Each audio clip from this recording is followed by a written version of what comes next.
Още малко да поговорим за делимост.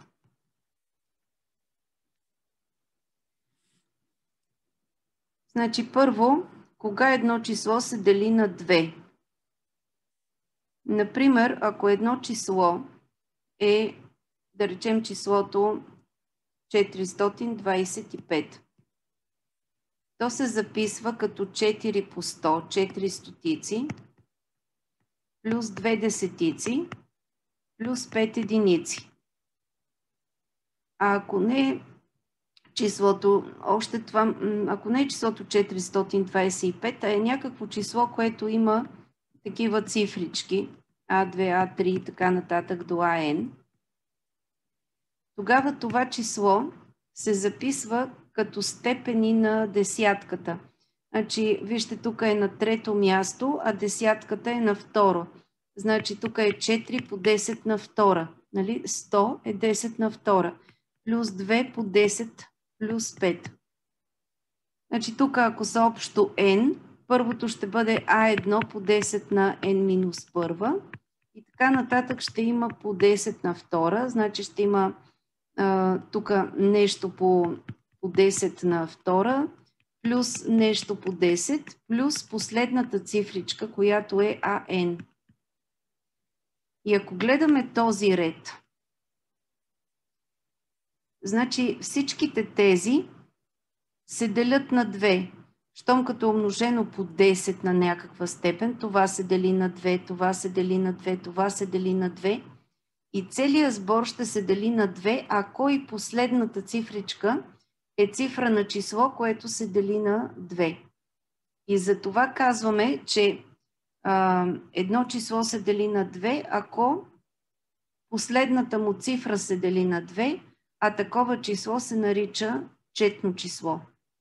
Значи 425. 5 не се дели на 2.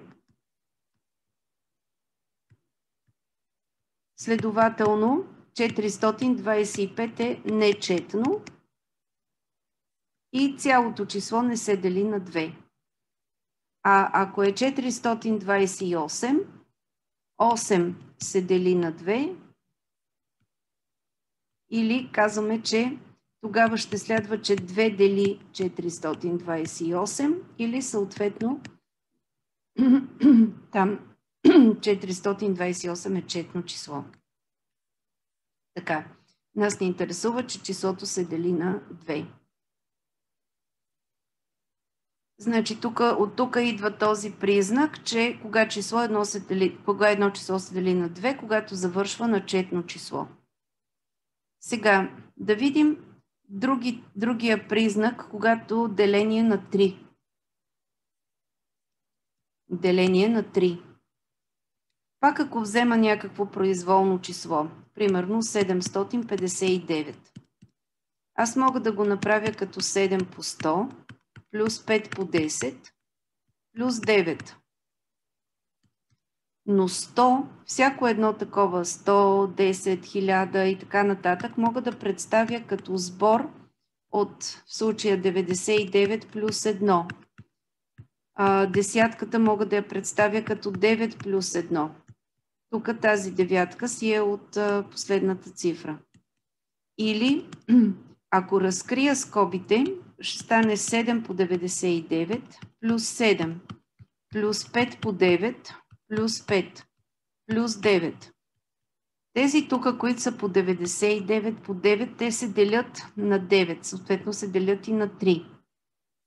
И остава един сбор, ако тези ги изтегля напред, остава един сбор 7 плюс 5 плюс 9. А 7 плюс 5 плюс 9, това е сбора от цифрите на това число. Значи това се дели на 9, това се дели на 9, следователно се дели и на 3. Значи това число ще се дели на 3, ако е този сбор от цифрите се дели на 3. И също, че ще се дели на 9, ако този сбор от цифрите също се дели на 9.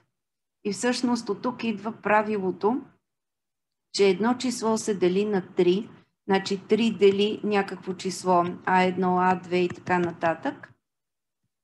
точно тогава, когато 3 дели сбора от неговите цифрички. И същото го има за девятката. 9 дели едно число. Точно тогава, когато 9 дели сбора от неговите цифри. Ето така. Значи това ни е другия признак.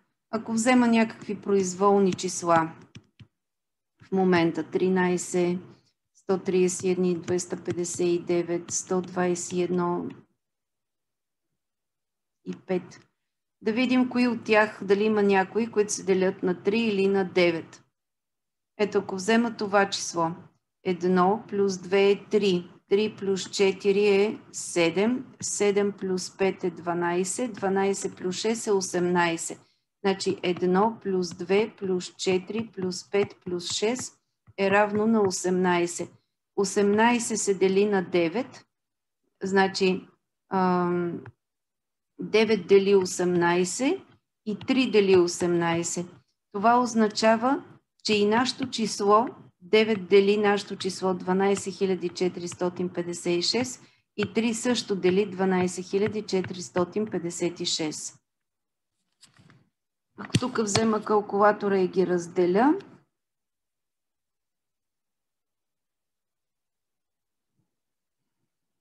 $12 456 делено на 9 е равно на 1384, а пък 12 000. Сега как мога да позная колко е делено на 3? Какво трябва да направя 1384? Да го умножа по 3 или да го разделя на 3? Значи в начален курс учиме децата на бързо смятане.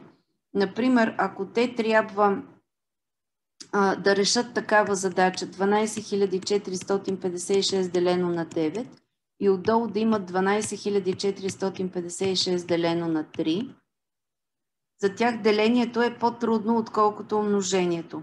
Но това са го разделили и са получили 1384. Значи, тук делиш на 9, а тук делиш на 3 пъти по-малко число. Значи, щом като делиш на 3 пъти по-малко число, ще получиш 3 пъти по-голямо число. Тоест, тук вместо да делят, могат да умножават 3 по 1384 и да получат 4152. Могат и да го разделят, но е важно да ги караме да мислят. Значи, когато има такива задачи, те не са случайно дадени, просто да фанат молива и да почнат да правят опашката и да смятат. Така че като виждате в учебника комплект от задачи, двойки от задачи, трябва винаги да потърсите някаква логика, дали няма някаква монотонност в това действие, което съответно е заложено в задачата. Дали не трябва нещо да се помисли преди да се тръгва да се решава. Например, ако е такъв израз за 12456, да речеме делено на 9 и после да е по 3, тогава няма смисъл да ми го делят на 9 и после да го умножават по 3. Значи ние го намаляме 9 пъти, а го вдигаме 3 пъти. Значи общо колко пъти е останало намалено?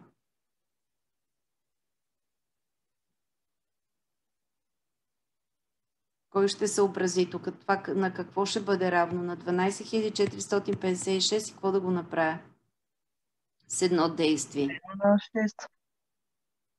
На 6. Защо на 6? Намалям го 9 пъти. И после го увеличавам 3 пъти. Колко пъти 9 е по-голямо от 3? На 3. На 3. Тук трябва да разделиме на 3. Значи вие направихте 9 минус 3, 6, а действията са деление и умножение. Тук изваждането няма нищо общо. Тук трябва да съобразите ето това, че 9 делено на 3 е равно на 3, т.е. 9 е 3 пъти по-голямо от 3 и 3 е 3 пъти по-малко от 9. Значи такова действие е по този начин.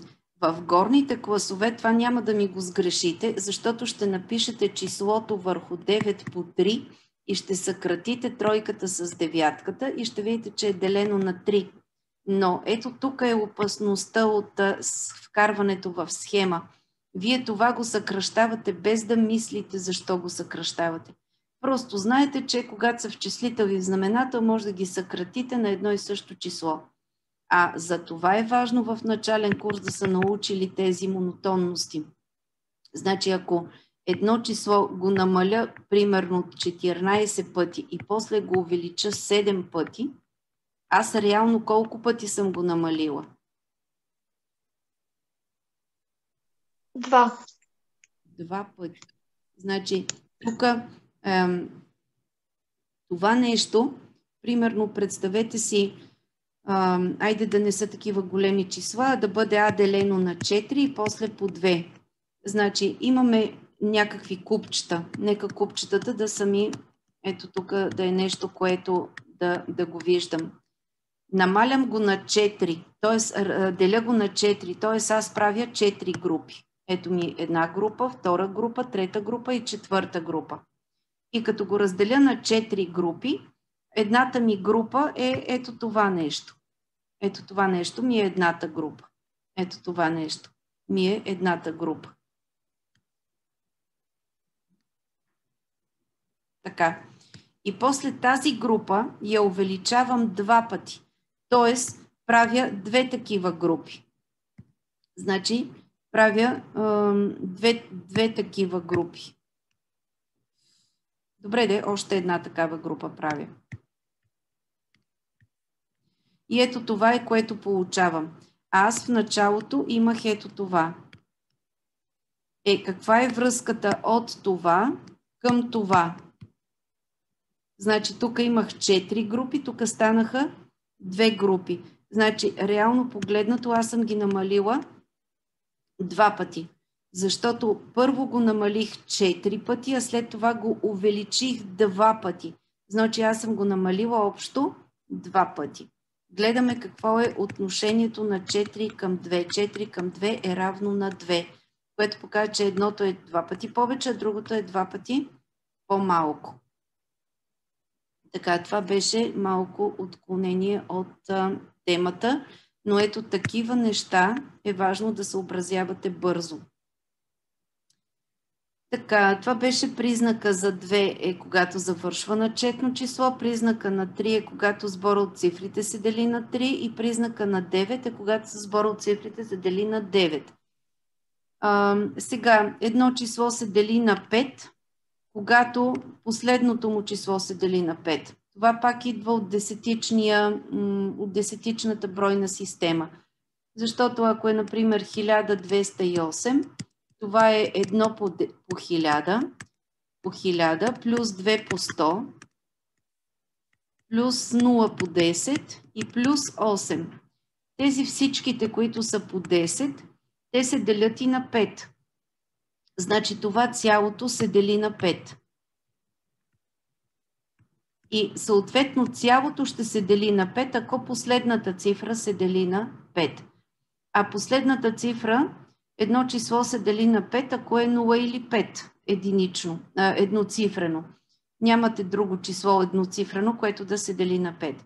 И оттам всъщност едно цяло число такова А2 произволно се дели на 5, т.е. 5 дели това число, точно тогава, когато 5 дели последната му цифричка. А това означава, че тя е или 0, или 5. Значи, ако числото завършва на 0 или на 5, ще се дели на 5. Пак от същия този сбор тук.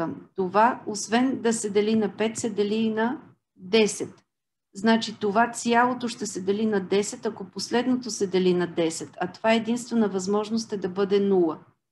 Тоест 10 ще дели едно такова голямо число или каквото и да е число, ако АН е равно на 0. Значи ако завършва на 0, ще се дели на 10. Пак от този сбор, значи ако е, например, Хайде, нека да е 4-цифрено. А1, А2, А3, А4. Това е А1 по 1000. Това са хилядите. Плюс А2 стотици. А2 по 100. Плюс А3 десетици. Плюс А4. Значи от тук нататък, по 100, по 1000 и така нататък, това се дели на 25. Значи едно число ще се дели на 25, ако ето този сбор се дели на 25. А А3 по 10 плюс А4, това е двуцифреното число А3, А4. Тоест, ако едно число завършва на двуцифрено число, което се дели на 25, значи цялото се дели на 25. А числата двуцифрените, които се делят на 25 са 25, 50, 75 и съответно двете нули.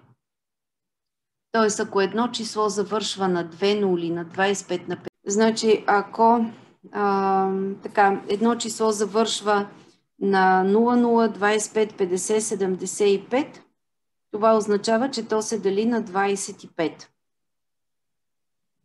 От същото това представяне тук, от 100 нататък, 100, 1000, 10 000 и така нататък, всичките тия се делят на 4.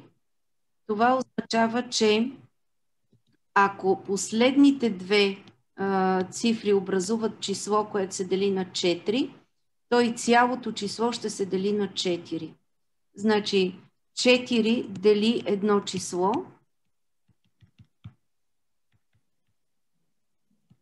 Ако 4 дели числото, което се получава от последните две цифрички. Например, ако взема числото, там някакво, сега го пиша случайно, и друго число, за да проверя дали се дели на 4, гледам последните две цифри. Тук едно не се дели на 4, значи със сигурност тук четворката няма да дели това число. Обаче 76 се дели на 4, тогава означава, че четворката ще дели това число. 76 делено на 4 е 1 по 4, 4, 36, 19. Значи, щом като това се дели на 4, значи цялото число също ще се дели на 4. А от същия този запис, само че нека да го направя, значи ако тук имаме, да речем 12508, това е 1 по 10 000, плюс 2 по 1000, плюс 5 по 100, плюс 0 по 10 и плюс 8.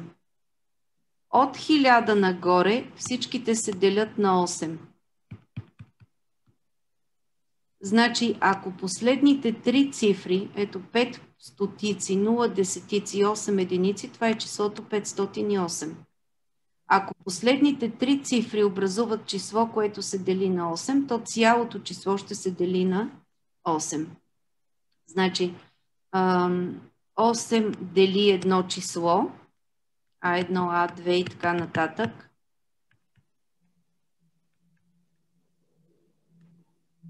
Точно тогава, когато 8 дели последните 3. Не всяко по-отделно, а така както образуват трицифрено число. Например, ако взема някакви числа, 125 176 и 24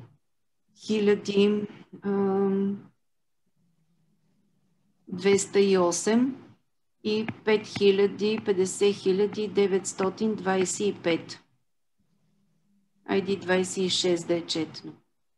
Така, гледаме последните 3. 176 делено на 8 е 2 по 8, 6, е 22. Значи, щом като това се дели на 8, значи цялото число се дели на 8. 8 дели това число. 208 делено на 8. 2 по 8 е 16, остава ми 4. 48 на 8 е 6. Значи и това се дели на 8, значи цялото се дели на 8. или 8 дели 24 000. 926 делено на 8 е 1 по 8, 8. Тук ми остават 12.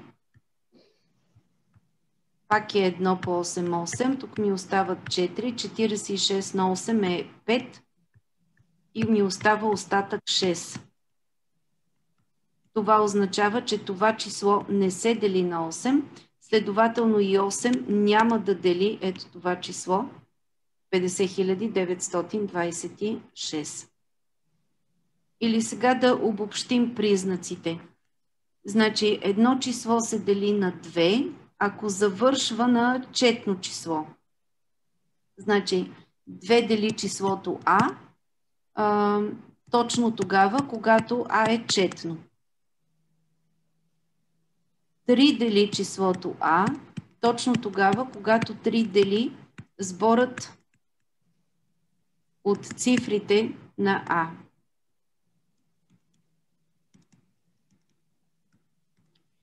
Същия признак е за девятката. Точно тогава, когато 9 дели сборът от цифрите на А. След това имаме признак за петицата. 5 дели А. Точно тогава, ако А завършва на 0 или на 5.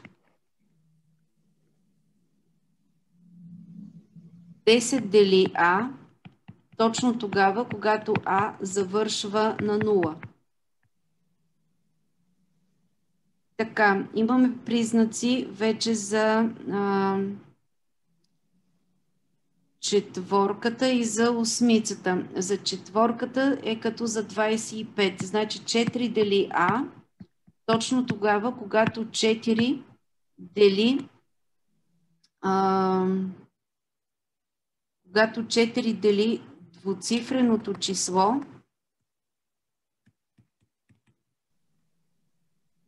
което се получава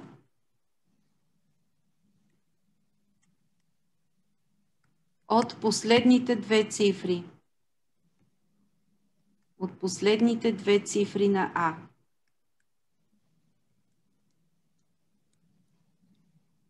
Така, 25 дели А, точно тогава, когато 25 дели двуцифреното число, което се получава от последните, или това е с други думи, когато А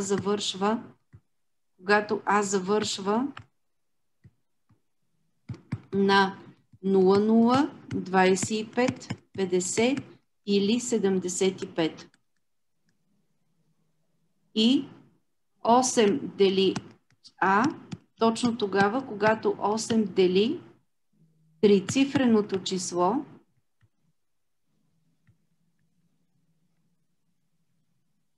от последните три цифри, на А. Така. Тези признаци е добре да ги знаете най-малко от обща култура, а и защото това нещо се учи в пети клас, а пети клас е много близко до четвърти клас. И съответно много от тези неща ги даваме като предварителни знания в начален курс. Значи в начален курс обръщате внимание на ето това, че когато А е четно, се дели на 2. Обръщате внимание на това, че когато завършва на 0, се дели на 10. Обръщате внимание на това, че всички още във втори клас, като вземат таблицата за умножение, обръщаме внимание на това, че всички числа от таблицата за умножение с 5 завършват на 0 или на 5. Сега, когато започнат в четвърти клас да смятат по-големи числа, намираме място, където да кажем за ето това нещо, че ако завършва на 0, 0, 25, 50, 75, то със сигурност ще мога да го разделя на 25. Сега, това и това е малко трудно да го обясним защо е така, както и тези за четворката и за осмицата.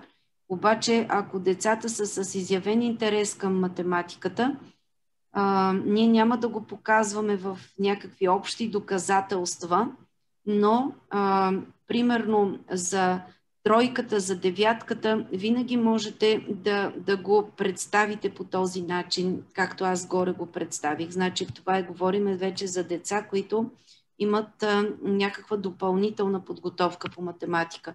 Примерно записваме числото 725 като 7 по 100 плюс 2 по 10 плюс 5.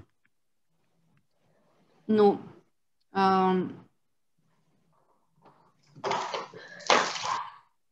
аз мога да го обясня на тях, че това мога да го направя като 7 по...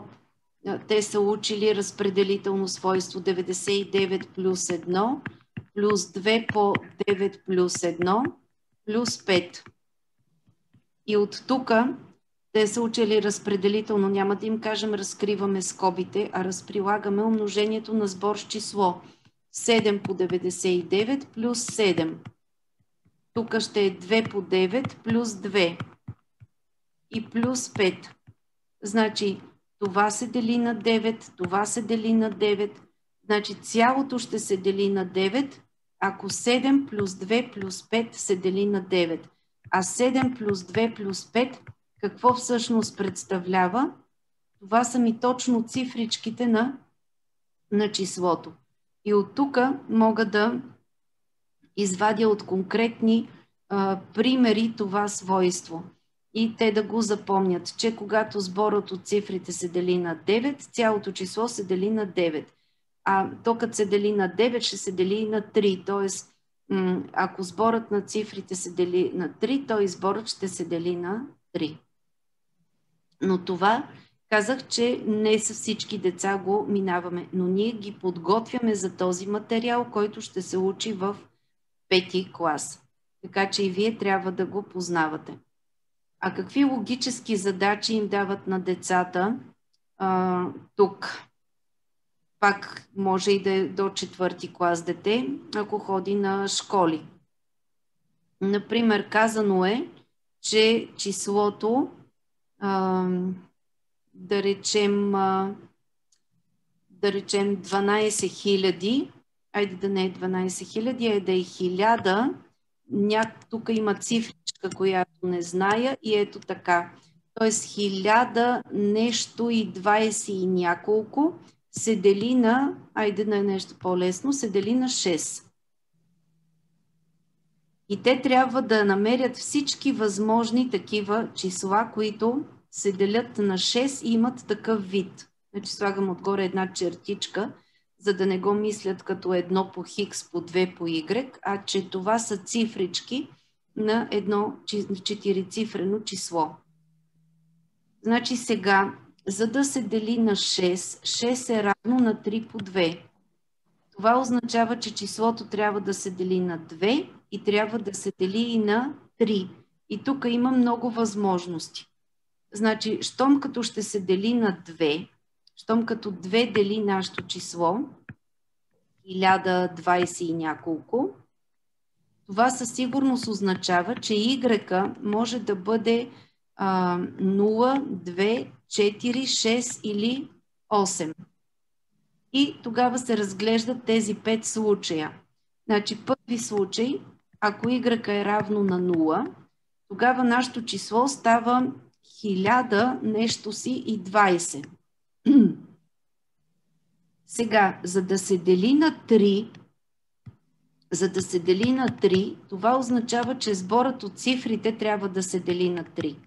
Значи 3 трябва да дели 1 плюс хикс плюс 2 плюс 0. Това е 3 плюс хикс. Ами 3 плюс хикс, това означава, че хикса може да е 0, 3, 6 или 9. Това са числата, които 3 плюс тях ще се дели на 3. И съответно тук имаме 4 възможни отговора. Едното число може да е 1020, другото число да е 1320, другото да е 1620 и другото да е 1920. Това са 4 възможни числа. И в другите случаи, като има общо стават някъде към Не са съвсем 5 по 4, но са почти 20 различни отговора.